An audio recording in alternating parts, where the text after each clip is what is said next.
Hello साथियों, welcome to ji chills. आप सभी को टीम विक्रम का नमस्कार। हमेशा की तरह वीडियो के अंत में देखेंगे 100 से ज्यादा फटाफट महत्वपूर्ण खबरें सभी क्षेत्रों से। लेकिन आइए पहले देखते हैं प्रमुख हेडलाइंस। Big breaking 1।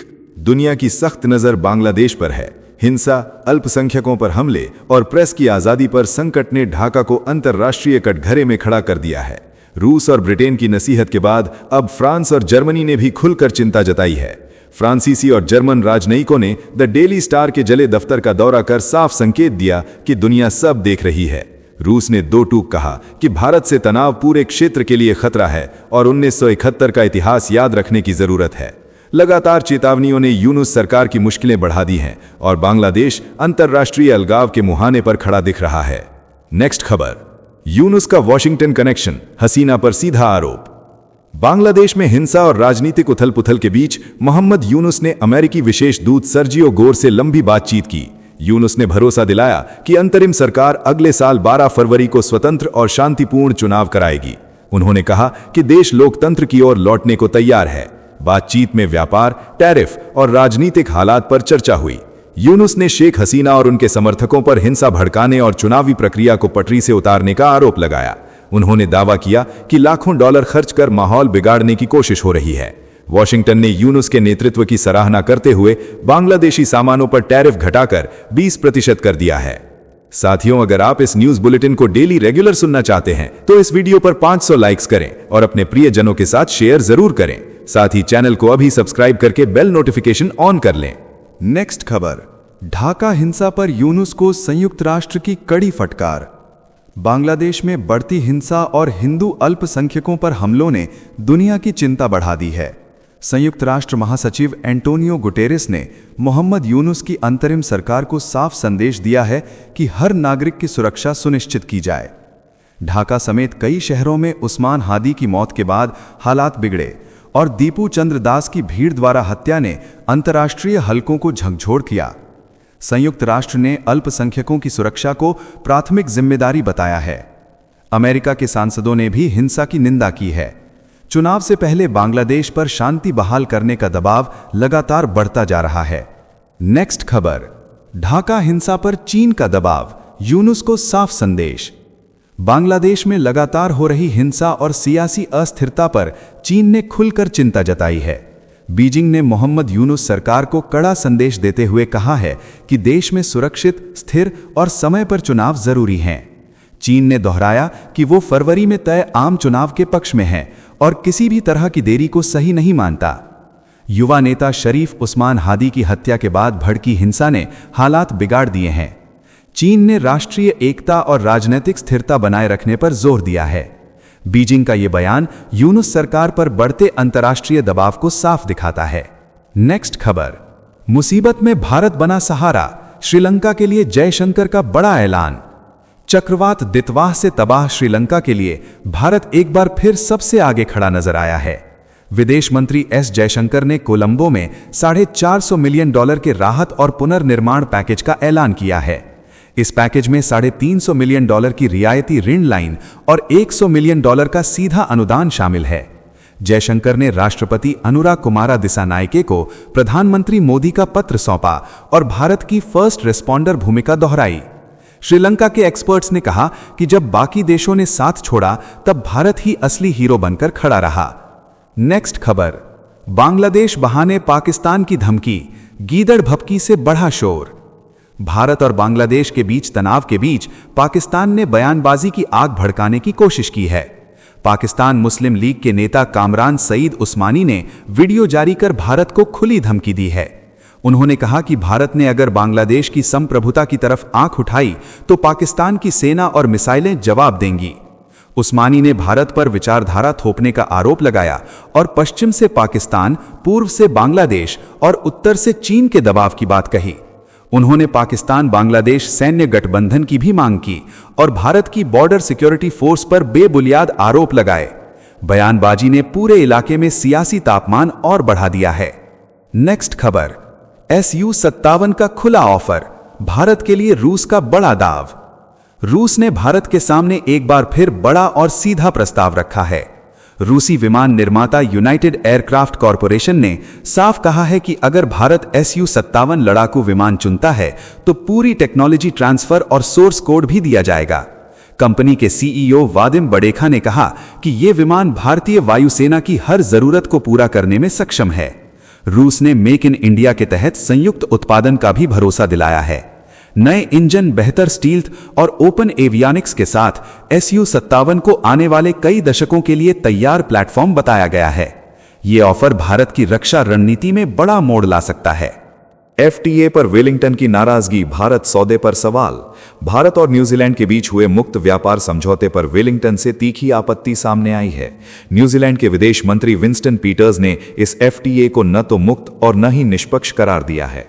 उन्होंने कहा कि इस समझौते में न्यूजीलैंड ने आव्रजन और निवेश के मोर्चे पर बहुत कुछ दे दिया है, जबकि डेयरी और कृषि जैसे अहम निर्यात क्षेत्रों को ठोस लाभ नहीं मिला।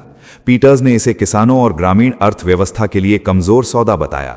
दूसरी ओर न्यूजीलैंड सरकार और भारत का दावा है कि यह समझौता आने वाले 5 वर्षों में द्विपक्षीय व्यापार को दोगुना करेगा और भारत में बड़े निवेश का रास्ता खोलेगा। नेक्स्ट खबर, वीजा रोक और समन से बढ़ा भारत बांग्लादेश तनाव। भारत में बढ़ते विरोध और सुरक्षा चिंताओं के बीच बांग्लादेश हाई कमीशन ने कड़ा कदम उठाते हुए भारत में अपनी सभी वीजा और काउंसलर सेवाओं को अस्थायी रूप से बंद कर दिया। ढाका का तर्क है कि मौजूदा तनावपूर्ण माहौल और प्रदर्शनों के कारण यह फैसला जरूरी हो गया। इसी बीच यूनुस सरकार ने भारतीय उच्चायुक्त प्रणय वर्मा को विदेश मंत्रालय तलब कर भारत के कई शहरों में बांग्लादेशी मिशनों के बाहर हुए प्रदर्शनों का मुद्दा उठाया। ढाका ने हादी हत्याकांड पर भी सफाई दी कि आरोपी के भारत भागने की कोई पुष्टि नहीं है। लगातार समन और वीजा रोक जैसे कदम भारत बांग्लादेश रिश्तों की बढ़ती तलखी और नाजुक दौर को उजागर कर रहे हैं। नेक्स्ट खबर, शांति बिल पर अमेरिका खुश, पाकिस्तान परेशान। भारत की संसद से शांति परमाणु बिल पारित होते ही इस्लामाबाद में बेचैनी साफ दिखने लगी है। भारत के सिविल न्यूक्लियर ढांचे को मजबूत करने वाले इस बिल का अमेरिका ने खुलकर स्वागत किया है और इसे ऊर्जा सुरक्षा व शांतिपूर्ण परमाणु सहयोग की दिशा में बड़ा कदम बताया है। ट्रंप प्रशासन ने भारत के साथ जॉइंट इनोवेशन और रिसर्च की बात कही है। उधर पाकिस्तान ने परमाणु सुरक्षा का रोना शुरू कर दिया और निजी क्षेत्र की भागीदारी पर सवाल उठाए। दिलचस्प यह है कि परमाणु सुरक्षा को लेकर अंतर्राष्ट्रीय स्तर पर खुद पाकिस्तान का रिकॉर्ड संदेह के घेरे में रहा है। शांति बिल ने एक बार फिर भारत की जिम्मेदार परमाणु शक्ति की छवि को मजबूत किया है। नेक्स्ट खबर, ढाका का दोहरा खेल और सुरक्षा की आड़। भारत में बांग्लादेशी दूतावासों के बाहर हो रहे शांतिपूर्ण प्रदर्शनों को मुद्दा बनाकर ढाका ने बड़ा कूटनीतिक दांव चला है। बांग्लादेश ने भारतीय उच्चायुक्त प्रणय वर्मा को तलब कर अपने सभी मिशनों के लिए फुल प्रूफ सुरक्षा की मांग रखी। यही वो वक्त है जब बांग्लादेश के भीतर भारत विरोधी हिंसा तेज है और अल्पसंख्यकों पर हमलों की खबरें लगातार सामने आ रही हैं। ढाका की ये रणनीति अंतर्राष्ट्रीय मंच पर खुद को पीड़ित दिखाने की कोशिश मानी जा रही है। भारत की छवि पर दबाव बनाने का प्रयास साफ नजर आता है। नेक्स्ट खबर, बांग्लादेश हिंसा पर भारत में उबाल। बांग्लादेश में हिंदू युवक की हत्या के बाद भारत में गुस्सा सड़कों पर फूट पड़ा है। विश्व हिंदू परिषद ने देश के 6 बड़े शहरों में जोरदार प्रदर्शन किया। नई दिल्ली में बांग्लादेश उच्चायोग की बाहर प्रदर्शन के दौरान हालात तनावपूर्ण हो गए और बैरिकेड्स तोड़े गए। इस विरोध की गूंज सीधे ढाका तक पहुंची, जहां बांग्लादेश सरकार ने भारतीय उच्चायुक्त को तलब किया। एक तरफ भारत में शांतिपूर्ण आक्रोश दिखा तो दूसरी तरफ बांग्लादेश में अल्पसंख्यकों की सुरक्षा पर सवाल और गहरे हो गए। ये मामला अब कूटनीतिक दबाव और अंतर्राष्ट्रीय निगरानी के केंद्र में आ चुका है। साथियों, आपके लिए रोजाना शानदार वीडियो लाते रहने के लिए हमें आपके प्यार और सहयोग की जरूरत है। इसके लिए आप नीचे ज्वाइन बटन पर क्लिक करके हमारे चैनल की प्रीमियम मेंबरशिप ज्वाइन कर सकते हैं। नेक्स्ट खबर, मेक इन इंडिया को मिला फ्रांसीसी पावर का बूस्ट। भारत के रक्षा क्षेत्र में एक बड़ा रणनीतिक कदम सामने आया है। सरकारी कंपनी इंडिया ऑप्टिल लिमिटेड ने फ्रांस की सैफ्रॉन इलेक्ट्रॉनिक्स एंड डिफेंस के साथ अहम रक्षा समझौता किया है। इस साझेदारी के तहत 2 अत्याधुनिक युद्ध प्रणालियों का भारत में विकास होगा। इनमें sigma 30N digital navigation system और CM3MR डायरेक्ट फायरिंग साइट शामिल हैं। ये सिस्टम तोपखाने, मिसाइल, रडार और ड्रोन रोधी प्लेटफॉर्म की ताकत कई गुना बढ़ाएंगे। मेक इन इंडिया के तहत निर्माण से भारत का रक्षा इकोसिस्टम मजबूत होगा और भारतीय सेना की मारक क्षमता को नई धार मिलेगी। नेक्स्ट खबर, नेतन्याहू की हुंकार, तुर्की के ख्वाबों पर सीधा वार। यरूशलेम में इजराइल, ग्रीस और साइप्रस के नेताओं की अहम बैठक ने भूमध्य सागर की सियासत गरमा दी है। भारत के इन 3 मित्र देशों ने तुर्की को साफ और सख्त संदेश दिया है। इजरायली प्रधानमंत्री बेंजामिन नेतन्याहू ने बिना नाम लिए एर्दोगान को चेताया कि साम्राज्य दोबारा खड़ा करने और दूसरों की जमीन पर कब्जे के सपने कभी पूरे नहीं होंगे। नेतन्याहू ने कहा कि इजराइल, ग्रीस और साइप्रस अपनी सुरक्षा और सैन्य क्षमता को मजबूत करेंगे। गाजा युद्ध के बाद तुर्की की आक्रामक नीति, व्यापार रोक और हवाई क्षेत्र बंद करने जैसे कदमों ने तनाव और बढ़ा दिया है। अब तीनों देश तुर्की के खिलाफ सामूहिक रणनीति पर आगे बढ़ते दिख रहे हैं। नेक्स्ट खबर, भारतीय मिशन पर हमला, यूनुस सरकार पर बीएनपी का बड़ा आरोप। ढाका में लगातार हिंसा और भारतीय मिशनों पर हमलों के बाद मोहम्मद यूनुस सरकार अपने ही घर में घिरती दिख रही है। बांग्लादेश नेशनलिस्ट पार्टी ने साफ कहा है कि भारतीय मिशन पर हमला गलत है और ये खुला भीड़ तंत्र है। बीएनपी नेता आमिर खसरू महमूद चौधरी ने कहा कि यूनुस प्रशासन कानून व्यवस्था संभालने में नाकाम रहा है। शरीफ उस्मान हादी की मौत के बाद हिंसा और आगजनी ने हालात बिगाड़ दिए। बीएनपी ने चेताया कि डर और अराजकता फैलाकर चुनावी प्रक्रिया को बाधित करने की कोशिश हो रही है। पार्टी ने दोहराया कि 12 फरवरी के चुनाव में देरी स्वीकार नहीं होगी। नेक्स्ट खबर, ऑपरेशन सिंदूर से कांपा पाकिस्तान। ऑपरेशन सिंदूर के बाद पाकिस्तान की सेना में हड़कंप साफ दिखाई दे रहा है। भारतीय ड्रोन और लोइटरिंग म्यूनिशन की सटीक मार से घबराकर पाकिस्तान ने लाइन ऑफ कंट्रोल पर अलर्ट बढ़ा दिया है। रावलाकोट, कोटली और भीमबर सेक्टर में एंटी ड्रोन यूनिट्स की तैनाती तेज कर दी गई है। कम से कम 35 विशेष एंटी ड्रोन यूनिट्स को 8 ब्रिगेड के तहत आगे के इलाकों में लगाया गया है। ड्रोन पहचान सिस्टम और जैमिंग उपकरण तैनात किए जा रहे हैं। चीन और तुर्की से हथियार खरीद की बातचीत भी तेज हो गई है। भारतीय सैन्य क्षमता ने इस्लामाबाद की रणनीति हिला दी है। नेक्स्ट खबर, चीन घिरा, भारत की ब्रह्मोस डिप्लोमेसी तेज। दक्षिण चीन सागर में बढ़ती हलचल के बीच भारत की मिसाइल कूटनीति ने बड़ा मोड़ ले लिया है। भारत वियतनाम और इंडोनेशिया को 4000 करोड़ रुपए से ज्यादा की ब्रह्मोस सुपरसोनिक क्रूज मिसाइलें देने के करीब है। दोनों देश चीन की आक्रामक रणनीति से पहले से ही तनाव में है। रूस ने इस सौदे पर भारत को हरी झंडी दे दी है और अब औपचारिक मंजूरी का इंतजार है। ब्रह्मोस की रेंज 450 किलोमीटर तक बढ़ चुकी है और इसकी मारक क्षमता पहले ही ऑपरेशन सिंदूर में साबित हो चुकी है। यह सौदा भारत को रक्षा निर्यात की नई ताकत बना रहा है। नेक्स्ट खबर, ढाका में न्याय या सियासत की जंग। बांग्लादेश में सियासी भूचाल और तेज हो गया है। अंतर्राष्ट्रीय अपराध न्यायाधिकरण ने पूर्व प्रधानमंत्री शेख हसीना समेत 17 लोगों पर जबरन गुमशुदगी और मानवता के खिलाफ अपराधों के आरोप तय कर दिए हैं। मामला अवामी लीग सरकार के दौर से जुड़ा है, जब कई लोगों को अवैध हिरासत और प्रताड़ना का सामना करना पड़ा। शेख हसीना ने इस कार्रवाई को न्याय नहीं बल्कि राजनीति करार दिया है। उन्होंने इसे योजनाबद्ध विच हंट बताया और कहा कि उन्हें न पूरी सुनवाई मिली न मनचाहा वकील। इस फैसले से अंतरिम सरकार, प्रस्तावित चुनाव और भारत बांग्लादेश रिश्तों पर तनाव और गहरा गया है। साथियों, अब आइए फटाफट देख लेते हैं कुछ प्रमुख हेडलाइंस। बांग्लादेश की सत्ता की शतरंज में नई चाल चली गई है। शेख हसीना के करीबी माने जाने वाले जुबैर रहमान को बांग्लादेश का चीफ जस्टिस बना दिया गया है। वही जज जिन्होंने 2007 में शेख हसीना को जमानत दी थी। सियासी गलियारों में इसे धीरे धीरे सेट होती फील्डिंग माना जा रहा है। नेक्स्ट खबर, अमेरिकी राजनीति में चंदे का बड़ा खेल सामने आया है। डोनाल्ड ट्रंप ने एक साल में 18,000 करोड़ रुपए का चंदा जुटाया। बदले में अरबों के कारोबारी फायदे बांटे गए। इस लिस्ट में सुंदर पिचाई और सत्या नडेला समेत 6 भारतवंशी नाम शामिल बताए जा रहे हैं। नेक्स्ट खबर, बांग्लादेशी हिंदू युवक दीपू हत्याकांड ने दिल्ली की सड़कों पर आग लगा दी। विश्व हिंदू परिषद के प्रदर्शन के दौरान दिल्ली पुलिस और कार्यकर्ताओं में तीखी झड़प हुई। कई कार्यकर्ताओं को हिरासत में लिया गया। गुस्से में मोहम्मद यूनिस का पुतला भी फूंका गया। नेक्स्ट खबर, भारत चीन रिश्तों में बर्फ पिघलने के संकेत मिले हैं। दिल्ली स्थित चीनी दूतावास ने भारतीयों के लिए China online visa application system launch किया। अब टूरिस्ट, बिजनेस, स्टूडेंट और वर्क वीजा के लिए ऑनलाइन आवेदन आसान होगा। नेक्स्ट खबर, एप्स्टीन सेक्स फाइल्स पर ट्रंप का बड़ा बयान आया है। ट्रंप ने कहा कि इन फाइल्स से कई बेगुनाहों की इमेज खराब होगी। उन्होंने माना कि उनकी भी कुछ तस्वीरें हैं। उस दौर में कई बड़े नाम एप्स्टीन से मिलते जुलते थे।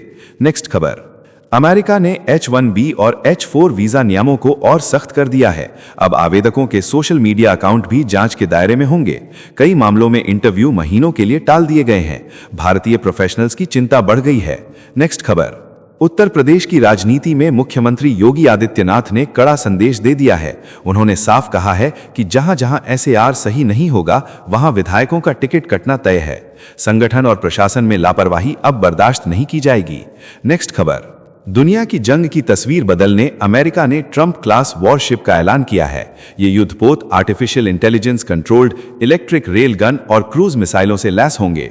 ट्रंप ने कहा कि इससे दुश्मनों में सीधा भय पैदा होगा। नेक्स्ट खबर, महाराष्ट्र की राजनीति में सनसनीखेज वारदात सामने आई है। नांदेड़ में एनसीपी नेता जीवन घोगरे का अपहरण कर बेरहमी से पिटाई की गई। पूरी घटना सीसीटीवी में कैद हुई। पुलिस ने 7 आरोपियों को गिरफ्तार कर जांच तेज कर दी है। नेक्स्ट खबर, महाराष्ट्र नगर निगम चुनाव से पहले एनसीपी के दोनों गुटों के गठजोड़ पर हलचल तेज है। सुप्रिया सुले ने कहा कि प्राथमिकता पुणे का विकास है। गठबंधन को लेकर जो भी फैसला होगा वो आने वाले दिनों में पूरी तरह साफ हो जाएगा। नेक्स्ट खबर, अमेरिका और चीन आमने सामने आ गए हैं। वेनेजुएला के तेल टैंकर जब्त करने पर चीन ने अमेरिका पर मनमानी और अंतर्राष्ट्रीय कानून तोड़ने का आरोप लगाया है। बीजिंग ने कहा कि वेनेजुएला को स्वतंत्र रूप से सहयोग का अधिकार है। ट्रंप और ड्रैगन की टक्कर और तेज हो गई है। नेक्स्ट खबर, अरावली को लेकर सियासी संग्राम छिड़ गया है। कांग्रेस ने केंद्र सरकार पर अरावली के अस्तित्व से खिलवाड़ का आरोप लगाया है। जयराम रमेश ने कहा कि परिभाषा बदलकर जनता को गुमराह किया जा रहा है। पर्यावरण के नाम पर बड़ा राजनीतिक वार शुरू हो गया है। नेक्स्ट खबर, राजस्थान से सीधा केंद्र पर हमला बोला गया है। पूर्व मंत्री रामलाल जाट ने कहा कि अरावली राजस्थान की जीवन रेखा है। उन्होंने अरावली और मनरेगा का नाम बदलने के फैसले पर कड़ी आपत्ति जताई। राज्य के भविष्य से समझौते का आरोप भी लगाया गया है। नेक्स्ट खबर, बिहार में नालंदा यूनिवर्सिटी पर शशि थरूर ने बड़ा बयान दिया है। उन्होंने विदेश मंत्रालय और विदेश मंत्री S जयशंकर की खुलकर तारीफ की। थरूर ने कहा कि नालंदा की पुनर्स्थापना में कूटनीति और फंडिंग की अहम भूमिका रही है। सियासत में हलचल तेज हो गई है। नेक्स्ट खबर, भारत की सुरक्षा को लेकर CDS अनिल चौहान ने सख्त संदेश दिया है। उन्होंने कहा कि देश के दोनों बड़े दुश्मन परमाणु हथियारों से लैस हैं। IIT बॉम्बे में उन्होंने बदलती युद्ध रणनीति और एडवांस्ड टेक्नोलॉजी पर जोर दिया। भविष्य की जंग के लिए तैयारी का आह्वान किया गया। नेक्स्ट खबर, शशि थरूर की बयानबाजी से कांग्रेस फिर असहज हो सकती है। बिहार पहुंचे थरूर ने नालंदा साहित्य महोत्सव में नीतीश सरकार की जमकर तारीफ की। इससे पहले वो प्रधानमंत्री मोदी की भी सराहना कर चुके हैं। पार्टी लाइन से हटकर बयान चर्चा का केंद्र बन गया है। नेक्स्ट खबर, यूक्रेन युद्ध का असर अब रोजगार तक पहुंच गया है। रूस भारतीय वर्कर्स की ओर देख रहा है। 2026 में 72,000 भारतीयों को नौकरी देने की तैयारी है। राष्ट्रपति पुतिन के भारत दौरे के बाद समझौते को आगे बढ़ाया गया है। भारत रूस संबंधों में नया अध्याय खुल रहा है। नेक्स्ट खबर, पाकिस्तान की सियासत में बड़ा धमाका हुआ है। मौलाना फजलुर रहमान ने आसिम मुनीर पर तीखा हमला किया है। उन्होंने अफगानिस्तान पर हमलों की आलोचना की और कहा कि किसी देश की राजधानी पर हमला करने का हक नहीं है। लाहौर से लेकर लयारी तक बयान गूंज रहा है। SIR वोटर लिस्ट पर बड़ा खुलासा हुआ है। मध्य प्रदेश में 42,74,000 नाम काटे गए हैं। केरल और छत्तीसगढ़ की लिस्ट भी जारी हुई है। राजस्थान और बंगाल समेत 7 राज्यों से 2,70,00,000 नाम पहले ही हटाए जा चुके हैं। चुनावी माहौल गर्मा गया है। नेक्स्ट खबर, जर्मनी की धरती से राहुल गांधी ने भाजपा पर जोरदार हमला बोला है। बर्लिन में उन्होंने कहा कि भारत का लोकतंत्र वैश्विक संपत्ति है। आरोप लगाया कि भाजपा संस्थाओं पर कब्जा कर रही है। विपक्ष इसे रोकने के लिए प्रभावी तंत्र तैयार करेगा। बयान अंतर्राष्ट्रीय चर्चा में आ गया है। नेक्स्ट खबर, दुनिया के सबसे खौफनाक तानाशाहों में शामिल ईदी अमीन की कहानी फिर चर्चा में है। युगांडा के इस तानाशाह ने ईश्वर के आदेश का हवाला देकर भारतीयों को देश छोड़ने का फरमान जारी किया था। हजारों लोगों की हत्या करने वाला ये मैडमैन इतिहास का काला अध्याय माना जाता है। नेक्स्ट खबर, हिंदू युवक दीपू दास की हत्या पर मौलाना महमूद मदनी का सख्त बयान सामने आया है। उन्होंने कहा कि किसी को मारने का हक नहीं है। अगर जुर्म करने वाला मुसलमान और पीड़ित गैर मुस्लिम हो तो अपराध और गंभीर हो जाता है। इस्लाम ऐसी हिंसा की इजाजत नहीं देता है। नेक्स्ट खबर, प्रधानमंत्री मोदी के विशेष दूत बनकर विदेश मंत्री S जयशंकर कोलंबो पहुंचे हैं। आज श्रीलंकाई नेतृत्व से अहम मुलाकात होगी। ये दौरा भारत की पड़ोसी पहले नीति का संदेश है। चक्रवात दितवाह के बाद ऑपरेशन सागर बंधु के जरिए भारत की मदद ने रिश्तों को और मजबूत किया है। नेक्स्ट खबर, चीन बॉर्डर के पास भारत के खिलाफ बड़ी साजिश का पर्दाफाश हुआ है। 2 कश्मीरी जासूस गिरफ्तार किए गए हैं। आरोपी अरुणाचल प्रदेश से संवेदनशील जानकारी जुटाकर पाकिस्तान को भेज रहे थे। सुरक्षा एजेंसियों ने इसे गंभीर राष्ट्र विरोधी गतिविधि बताया है। नेक्स्ट खबर, समुद्र पर राज के लिए ट्रंप का नया मास्टर प्लान सामने आया है। अमेरिकी नौसेना ट्रंप क्लास युद्धपोत बनाएगी। दावा किया गया है कि यह दुनिया के किसी भी युद्धपोत से 100 गुना ज्यादा ताकतवर होगा। अमेरिकी नौसैनिक दबदबे को नई धार देने की तैयारी है। नेक्स्ट खबर, गाजा को स्मार्ट सिटी में बदलने की बड़ी योजना सामने आई है। करीब 9,30,000 करोड़ रुपए की परियोजना में लग्जरी रिजॉर्ट और हाई स्पीड ट्रेन शामिल होंगी। ट्रंप सरकार 5 लाख करोड़ रुपए की मदद देगी। पश्चिम एशिया की तस्वीर बदलने का दावा किया गया है। नेक्स्ट खबर, डोनाल्ड ट्रंप ने फिर बड़ा दावा किया है। उन्होंने कहा कि उन्होंने भारत और पाकिस्तान के बीच परमाणु युद्ध रुकवाया। ट्रंप ने असीम मुनीर को सम्मानित जनरल बताया। मई के टकराव में 8 जेट गिरने का दावा भी दोहराया गया है। बयान से सियासी हलचल तेज हो गई है। नेक्स्ट खबर, प्रधानमंत्री नरेंद्र मोदी से ओलंपिक चैंपियन नीरज चोपड़ा अपनी पत्नी हिमानी मोर के साथ मिले। सुबह 7 लोक कल्याण मार्ग पर हुई मुलाकात की तस्वीर प्रधानमंत्री ने साझा की। जन्मदिन से पहले हुई इस बातचीत को खेल और प्रेरणा से जोड़ा जा रहा है। नेक्स्ट खबर, प्रियंका गांधी को लेकर कांग्रेस सांसद इमरान मसूद का बड़ा बयान आया है। उन्होंने कहा कि प्रियंका गांधी प्रधानमंत्री बनी तो बांग्लादेश को कड़ा जवाब देंगी। बयान के बाद बीजेपी ने कांग्रेस पर तंज कसा। राहुल गांधी को लेकर भी सवाल उठाए गए हैं। नेक्स्ट खबर, संयुक्त राष्ट्र सुरक्षा परिषद का डर छोड़ पाकिस्तान ने बड़ा कदम उठाया है। लीबिया को JF-17 फाइटर जेट बेचने की तैयारी है। $4 अरब की ये डील पाकिस्तान की सबसे बड़ी हथियार बिक्री में गिनी जा रही है। चीन की साझेदारी भी चर्चा में है। नेक्स्ट खबर, बंगाल और बांग्लादेश की तुलना कर शुभेंदु अधिकारी ने सियासी भूचाल ला दिया है। उन्होंने कहा कि ममता बनर्जी और यूनुस सरकार में कोई फर्क नहीं है। बांग्लादेश में हिंदू की हत्या और पुलिस कार्रवाई पर नाराजगी के बीच बयान ने माहौल और गर्मा दिया है। नेक्स्ट खबर, पाकिस्तान में मौलाना फजलुर रहमान ने फिर असीम मुनीर पर सवाल दागे हैं। उन्होंने कहा कि बहावलपुर और मुरीदके पर भारत के हमले में गलत क्या था। अफगानिस्तान को प्रो इंडिया बताते हुए पाकिस्तान की नीति को फेल करार दिया गया है। बयान से सियासी तूफान उठा है। तो चलिए जी चिल्स विक्रम को इजाजत दीजिए, फिर मिलते हैं एक और नई अपडेट के साथ। तब तक आप हमारे पिछली प्लेलिस्ट को देख सकते हैं, जिसका लिंक नीचे कमेंट बॉक्स में दिया गया है। इसके साथ ही अगर आप रोज सुबह शाम हमारे फास्ट न्यूज अपडेट को नियमित रूप से रोज देखना चाहते हैं तो इस वीडियो को लाइक करके जी चिल्स चैनल को सब्सक्राइब करके बेल नोटिफिकेशन ऑन कर लें। धन्यवाद।